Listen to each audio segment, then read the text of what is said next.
Welcome to the show. The episode title is The Regret Curve, When AI Replaces Too Much, Too Fast. For almost 3 years now, corporate leadership teams have repeated the same promise. AI will make organizations faster, leaner, and more efficient. But now something else is starting to show up beneath the headlines: regret. And if this quick take helps you think more clearly about what's happening at work, like, share, and subscribe. I'm Simon Carver with Lachlan Reed and guest host Jack Burns. Yeah, and the regret bit matters because it's not that AI has no value. It clearly does. The problem is a lot of companies mixed up acceleration with understanding. They saw a faster workflow and thought, beauty, that's improvement. But a faster mess is still a mess, mate. It just hits the wall sooner. The problem with modern automation is not a machine. It is executive overconfidence in systems they barely understand. Efficiency dashboards are seductive because they show numbers quickly. Headcount down, tickets closed, code shipped, response times cut. What they do not show nearly as well is degraded judgment, brittle operations, or trust quietly leaving the building. That phrase, trust leaving the building, that's the piece I think people miss. Because a CFO can point to, say, a 15% reduction in support costs. They can point to fewer junior engineering hires. They can point to productivity ratios on an earnings call. But broken trust doesn't show up as cleanly as payroll savings, does it? Not at all. Savings are visible on a spreadsheet in a quarter. Risk often arrives later, disguised. It appears as an outage recovery bill, a compliance review, a customer escalation, a lawsuit, or an exhausted senior employee covering for a system that was supposedly autonomous. In physics terms, organizations are measuring velocity and ignoring structural stress. That's very Jack Burns. But he's right. It's like flogging an old trail bike downhill because the speedo looks great while ignoring the front forks about to snap. Some firms are doing that with AI in engineering, ops, HR, finance, the whole lot. Every department gets told, move faster with AI. Governance catches up later, maybe. That's where the wobble starts. And we've already had public warning signs. Reporting around Amazon and AWS pointed to concerns about AI-assisted coding workflows, generated code getting used more heavily, engineers leaning harder on suggestions, and then internal concern over how quickly AI-generated changes were moving into environments. Later, after AWS outages, there were internal reviews around deployment safeguards and oversight. This isn't really just an Amazon story, right? It's a preview story. Precisely. The sequence matters. First, Wall Street demands an AI strategy. Then, executives demand measurable productivity gains. Managers are then pressed for acceleration. Teams adopt tools faster than governance matures. Defects scale faster than humans can review them. What Amazon reportedly surfaced is a pattern many firms now face.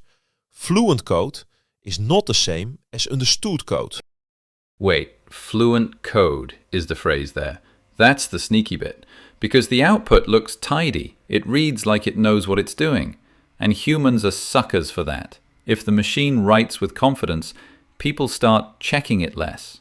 That's not intelligence. That's, I don't know, a really convincing parrot in a high-vis vest. A fair analogy. AI does not think, it predicts. And prediction without understanding becomes dangerous at enterprise scale. We have seen versions of this before. Autopilot dependency in aviation, flash crashes in algorithmic trading, over-optimized supply chains that failed under COVID stress. Automation can create the illusion that supervision is no longer necessary, right up until reality reasserts itself. The aviation comparison sticks for me because autopilot isn't bad. It's extraordinary. But nobody sane hears autopilot exists and concludes, wonderful, remove the pilots. Yet, inside some companies, that is almost the emotional logic of AI deployment.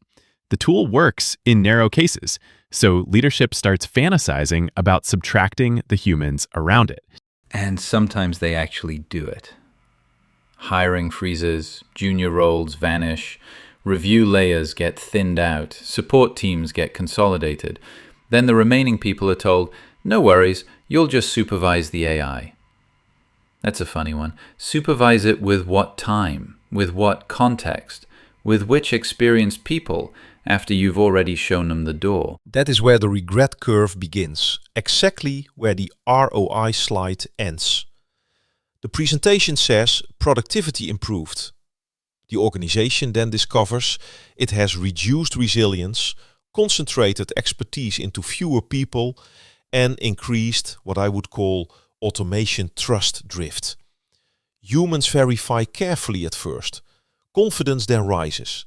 Oversight falls. Dependency deepens. Eventually, the human reviewer becomes weaker, precisely because they have stopped questioning the output. Automation trust drift. That's the phrase I'm going to remember, because it explains why faster and better split apart so easily. You can absolutely get faster while becoming more fragile, more shallow, and weirdly less aware of your own mistakes. And that takes us to, for me, the most unsettling part of this whole thing: the vanishing apprentice. A lot of repetitive work looked inefficient from the outside, but inside a career, that repetition was training. It was how people learned pattern recognition, edge cases, timing, judgment.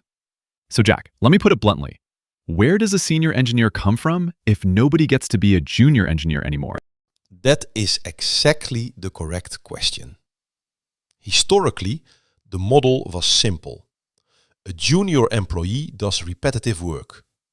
Through exposure, they develop intuition. Over years, that intuition matures into judgment. They become experts and then mentor the next cohort. AI disrupts that chain by automating the entry layer first. Repetitive work disappears. The junior tier shrinks and the expertise pipeline begins to collapse. And it's not just coding, hey?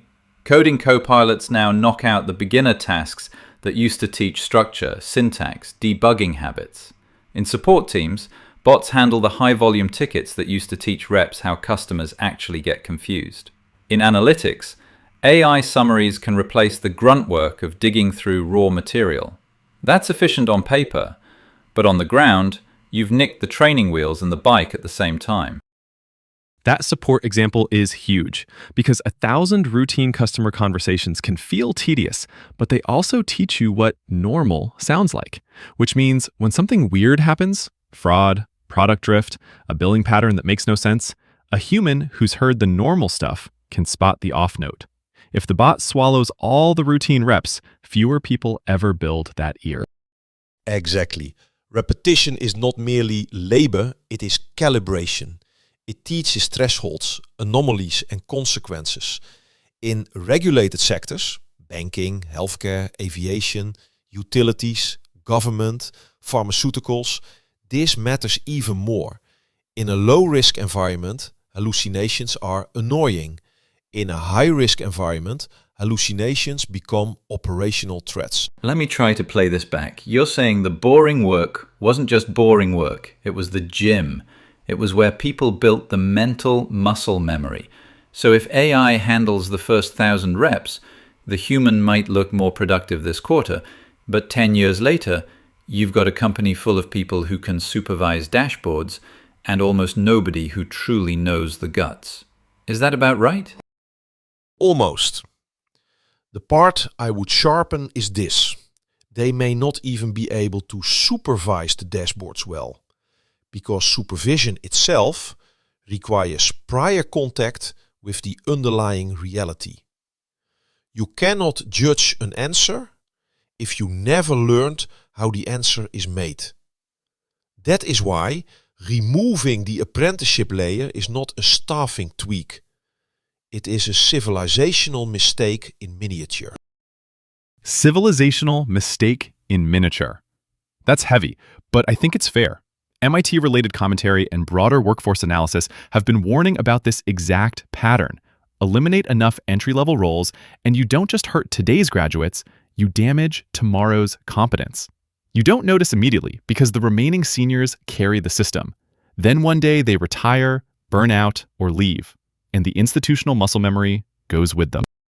Yeah, and companies act shocked when they have to rehire specialized workers or reintroduce review layers after pushing too hard on automation. But that's the cost boomerang, isn't it? Save money up front, then pay it back in outages, customer blowback, quality failures, and seniors doing rescue missions at 11 p.m. in a dark room with cold coffee. Absolute dog's breakfast.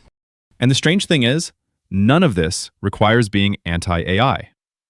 The more grounded version is actually more interesting. AI works best with human review, deterministic systems, layered governance, bounded autonomy, clear escalation paths. Not magical thinking, not synthetic customer interaction at scale with no oversight, not unreviewed production deployment because the demo looked slick. Quite so. Human beings still do something AI cannot. We understand consequences emotionally. AI can calculate probabilities. It does not carry moral weight. It does not feel accountability, regret, or dignity.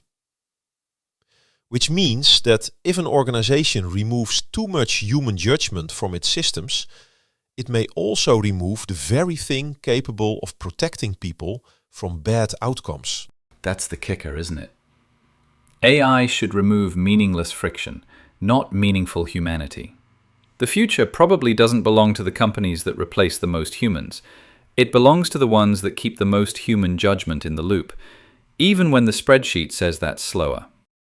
And maybe that's the question to leave hanging here. What happens when no one is allowed to learn the hard way anymore?